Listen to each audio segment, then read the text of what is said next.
Paz do Senhor, alunos da Faculdade de Betel. Essa será a nossa aula 5 de Teologia Bíblica do Novo Testamento. Antes, porém, façamos uma oração. Pai, em nome de Jesus Cristo, seu amado Filho, que é poderoso e fiel, em cuja presença nos encontramos nessa manhã, nós te pedimos, Senhor, perdão pelos nossos pecados, nossas falhas, nossos maus pensamentos, nossas más atitudes, com as quais pecamos contra ti e contra o nosso semelhante. E pedimos, Senhor, invocamos, ó Pai, a tua presença, o teu poder, ó Deus, nessa atividade. Que o teu nome, Senhor, seja glorificado por meio dessa atividade. Que nós possamos aprender, meu Deus, a tua palavra para servir a ti melhor. É o que nós te pedimos nessa manhã e te agradecemos em nome de Jesus Cristo. Amém. Teologia Bíblica do Novo Testamento, quinta aula. Pois bem, o propósito de nosso estudo é demonstrar que a teologia do reino de Deus trata do conflito e da vitória deste reino, ou seja, o de Deus, sobre o reino de Satanás. Nós temos alguns objetivos nessa aula, na verdade 3 objetivos. O primeiro é conhecer a origem do conceito de Deus no Antigo e no Novo Testamento. O segundo objetivo, analisar se o reino de Deus é presente ou futuro.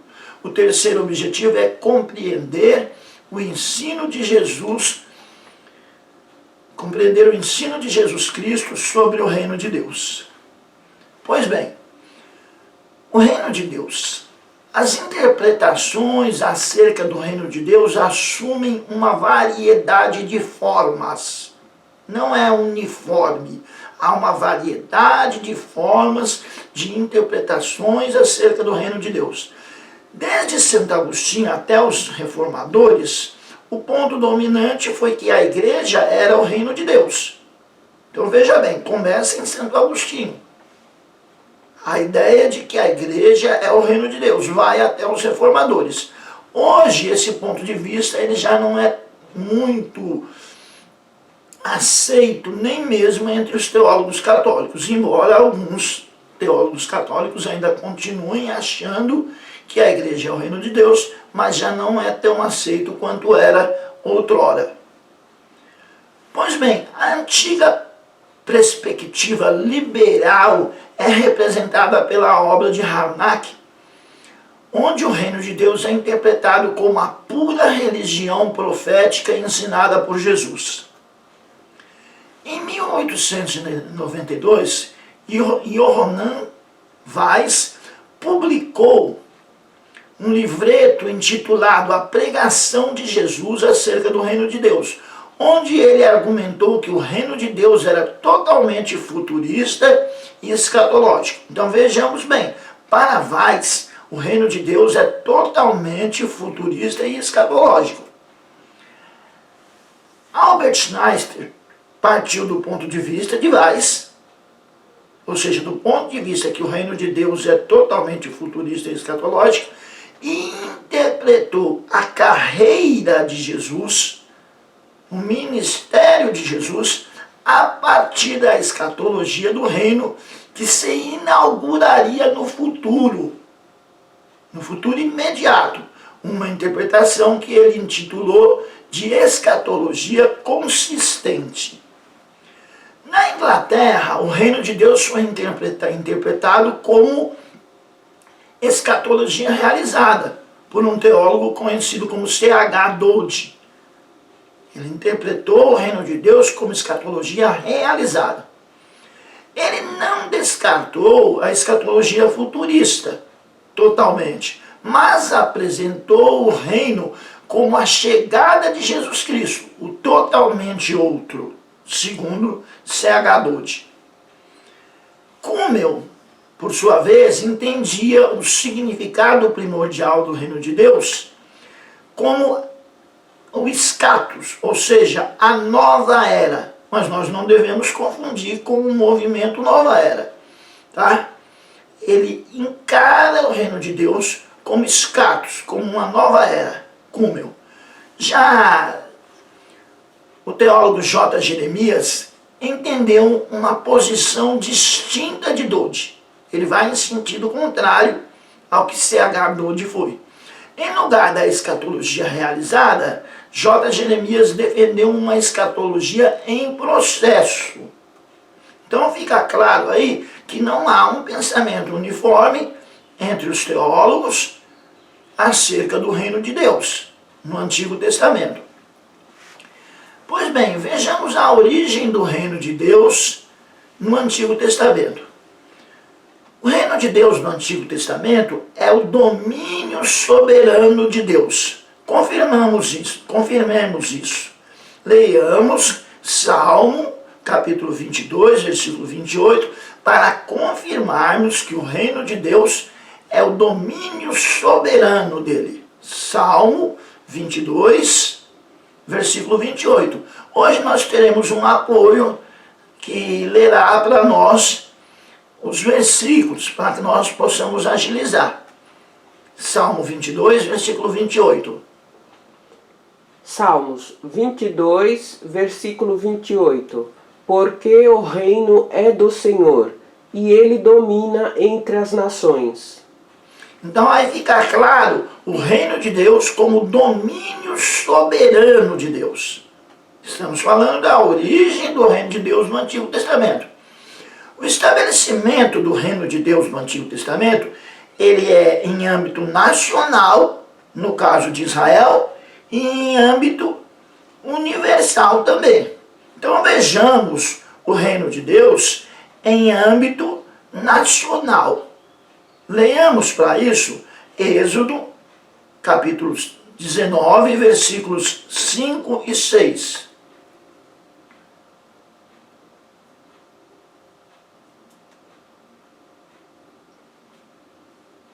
Êxodo, capítulo 19, versículo 5. Agora, pois, se diligentemente ouvirdes a minha voz e guardardes a minha aliança, então sereis a minha propriedade peculiar, dentre todos os povos, porque toda a terra é minha. Versículo 6. E vós me sereis um reino sacerdotal e o povo santo. Estas são as palavras que falarás aos filhos de Israel. Então nós vemos aí, em Êxodo, capítulo 5, versículos 5 e 6, o estabelecimento do reino de Deus em âmbito nacional, referindo-se a Israel. Mas o reino de Deus, ele é também universal. Zacarias, capítulo 14, versículo 9. Leiamos Zacarias, capítulo 14, versículo 9. Estamos falando sobre o reino de Deus, a origem do reino de Deus no Antigo Testamento.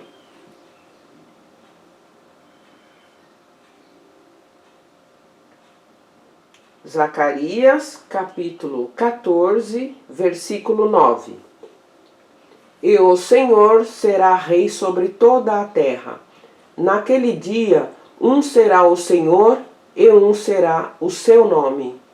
Então, Êxodo 19, 5 e 6, ele aparece como rei em âmbito nacional, sobre Israel. Em Zacarias, capítulo 14, versículo 9, ele aparece como rei em âmbito universal, ou seja, sobre todas as nações. E aí vocês devem estar pensando, mas se a aula é de teologia do Novo Testamento, por que nós estamos vendo o reino de Deus no Antigo Testamento?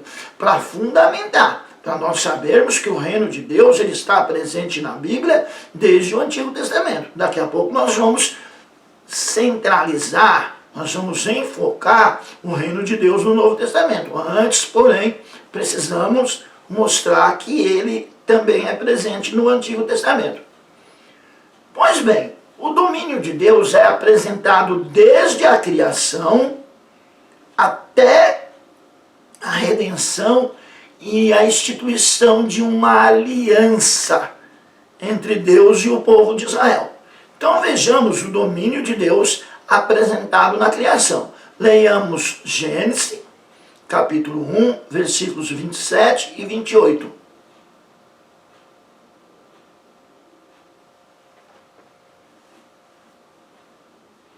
Gênesis capítulo 1, 27, versículo 27.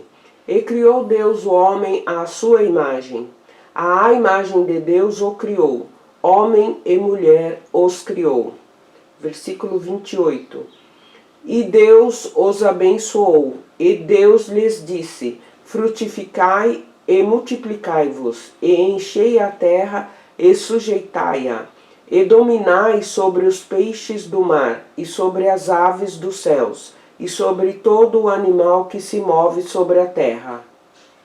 Então nós vemos aí em Gênesis capítulo 1, versículo 27 e 28, nós vemos que Deus tem domínio sobre toda a criação e que Ele dá esse domínio, Ele coloca o homem como mordomo desse domínio. Domínio esse que o homem perde depois por conta do pecado. Mas Deus, que tem todo o domínio, a princípio coloca o homem como mordomo desse domínio. Então nós vemos o reino de Deus apresentado como domínio de Deus sobre a criação. Vemos também no Salmo de número 8, Salmo 8, do 5 ao 7. Leiamos Salmo capítulo 8, versículos 5 ao 7.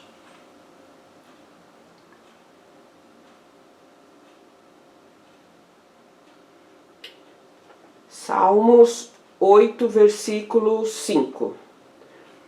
Pois pouco menor o fizeste do que os anjos, e de glória e de honra o coroaste. Versículo 6. Fazes com que ele tenha domínio sobre as obras das tuas mãos, tudo pusestes debaixo de seus pés. Versículo 7. Todas as ovelhas e bois, assim como os animais do campo. Precisa ficar claro que esse domínio que está sendo citado aí, ele é de Deus e foi dado ao homem. O homem, por conta do pecado, perde esse domínio. Depois, esse mesmo assunto ele é recapitulado em Hebreus, e quando nós lemos calmamente a recapitulação desse Salmo, capítulo 8, do 5 ao 7 em Hebreus, nós descobrimos que o homem perdeu, mas que Jesus haverá de recuperar esse domínio que o homem perdeu.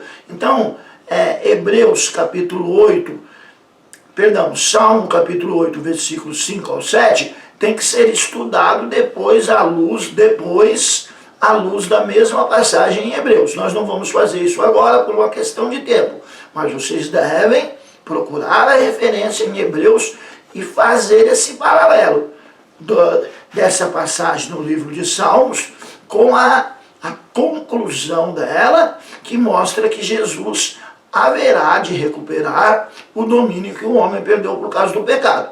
Então, mais uma vez, é apresentado o domínio de Deus sobre a criação, e esse domínio ele é dado ao homem como mordomo de Deus.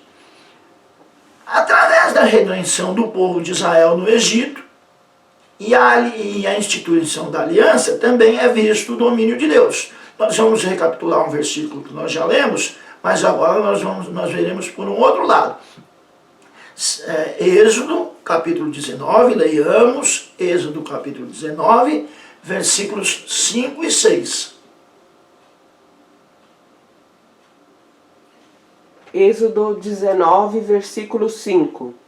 Agora, pois, se diligentemente ouvirdes a minha voz e guardardes a minha aliança, então sereis a minha propriedade peculiar dentre todos os povos, porque a terra é minha. Versículo 6. E vós me sereis um reino sacerdotal e o povo santo. Estas são as palavras que falarás aos filhos de Israel. Então, nós vemos a redenção, ele redime o povo e faz com ele uma aliança, porque ele tem o domínio, ele pode redimir e fazer com o seu povo uma aliança. Então nós vemos o reino de Deus como o seu domínio. Podemos ainda encontrar o conceito de Deus como sendo o rei que domina sobre a criação, nós já vimos, sobre a história humana. em termos de ser o Senhor da história. O domínio de Deus em termos de senhorio sobre a história. O Senhor da história está julgando a todos nessa vida.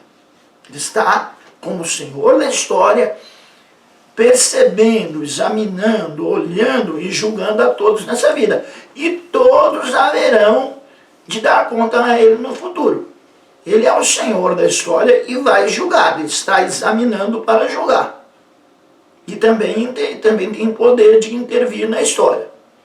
Vejamos o Senhor como Senhor da história. Leiamos 1 Samuel, capítulo 2, versículo 10. 1 Samuel, capítulo 2, versículo 10. Nós vamos ler, veremos Deus como Senhor da história. 1 Samuel, capítulo 2, versículo 10. Os que contendem com o Senhor serão quebrantados, desde os céus trovejará sobre eles. O Senhor julgará as extremidades da terra, e dará força ao seu rei, e exaltará o poder do seu ungido. Então veja bem, o poder de Deus para examinar a história, o domínio de Deus, Deus como Senhor da história, para examinar, julgar e dar também o poder sobre o seu ungido. Esse ungido aí, no contexto, é Davi, mas aplica-se também a Cristo, porque Deus dará o seu poder a Cristo. Göpel divide a origem do poder régio de Deus em alguns grupos. Veja que eu estou citando alguns teólogos que vocês precisam buscar conhecer. Nós temos no final do nosso material, nós temos uma bibliografia. No grupo também tem uma bibliografia sugerida, então é interessante que os irmãos busquem conhecer esses teólogos que são citados no decorrer da aula. Pois bem, Göpel, um nome difícil, né? Divide a origem do poder régio de Deus em alguns grupos. Então, o primeiro grupo são os salmos de ascensão. São salmos em que ele mostra o poder de Deus, salmos que mostram o poder de Deus, a ascensão desse poder. Vejamos isso, leiamos Salmo 47, versículos 1 e 2. Salmo de ascensão.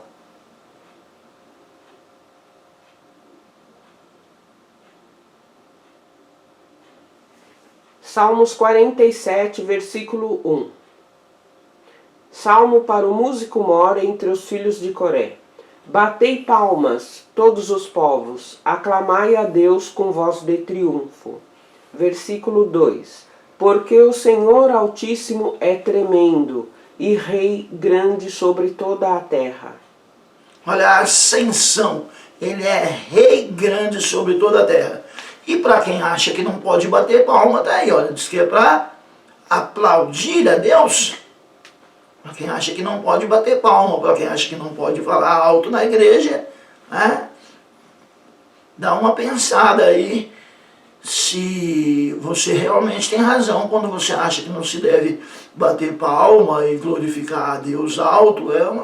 É uma coisa aí para se pensar, tá? O Salmo diz para aplaudir a Deus e fala também de uma alta voz. Mas, do ponto de vista teológico, o que nós estamos analisando é que Göpel, ele divide a origem do poder régio, poder de rei de Deus, em alguns grupos. Então nós vimos o primeiro, os salmos de ascensão. Tem alguns outros salmos que nós não vamos ler por uma questão de tempo, mas que estão aí nos slides e vocês podem ler. Pois bem, nós vemos um segundo grupo que fala, segundo Göpel, do poder régio de Deus. Esse segundo grupo são os atos salvíficos de Yahvé. Yahvé salvando. Vejamos, leiamos Êxodo capítulo 15, versículos 18 e 19. Êxodo capítulo 15, versículos 18 e 19.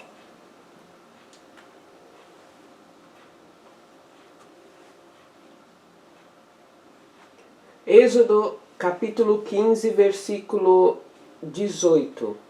O Senhor reinará eterna e perpetuamente. Versículo 19. Porque os cavalos de Faraó, com os seus carros e com os seus cavaleiros, entraram no mar, e o Senhor fez tornar as águas do mar sobre eles. Mas os filhos de Israel passaram em seco pelo meio do mar. Então nós vemos aí os atos salvíficos de Deus. Nós vemos que Coppet ele divide a origem do poder de Deus em alguns grupos, e nós vimos dois. Nós vimos nos salmos de ascensão e nos atos salvíficos de Yahvé. A profecia assume um caráter escatológico por intermédio da proclamação das boas novas, que nós já vimos desde lá, de Isaías 52, versículos 7 ao 10, cabe aos alunos, então, fazerem essa leitura. Até aqui, nós examinamos a origem do reino de Deus no Antigo Testamento. Vamos fazer um breve intervalo e voltaremos analisando a origem do reino de Deus no Novo Testamento.